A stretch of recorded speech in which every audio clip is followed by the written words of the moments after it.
Тази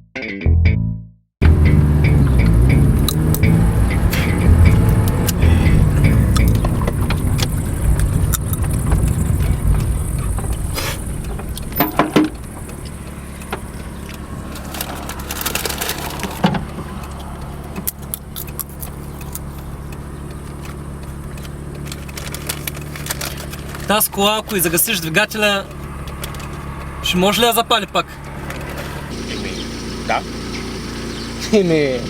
Давай. И всяко?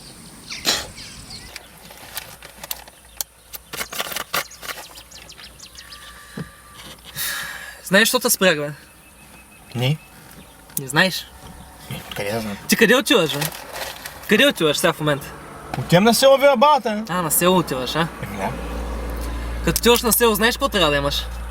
А? Какво трябва да имаш в колата? Бензин, бе? Бензин. Ами как? Друго, какво трябва да имаш, бе? Документацията? Как е? За винетка ли ме говориш? Имам, бе. Значи си чувал за винетка. Във вашето село все пак имате винетки, така ли? Да. А като ти имаш винетка, що не е виждал на стъклото, бе? А? На стъклото да виждам. Къде ти е винетката? Що не си е лепнал? Чай малко се. Тая винетка не мога да е слона на предното стъкло. Как ще е слона на предното стъкло, не мога да разбераш. Как ще виждам пътя? Ти сега мен за главав ли ме взимаш? Ти няма да я сложиш по средата, бе. Ще я сложиш в другия край. Там ще я сложиш, виждаш ли? Слушай малко. Дали ще е в този ъгъл, дали ще е тук горе, дали ще е пред мен, дали ще е пред другия, няма никакво значение. Пак няма мога да виждам. Пак ще ми пречи. Добре, като имаш винетка, къде я държиш, бе?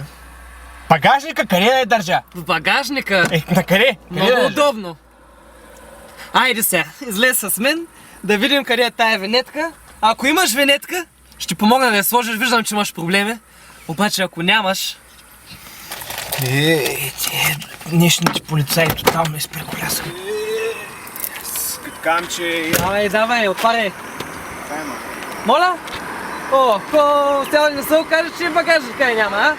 Да не се е забравя при баба си. Багажника с ключа се отваря, бе. Аз за колата. Дай да видим. Дай да видим се. Ето е! Може ми кажеш сега? Видя ли, че имаме?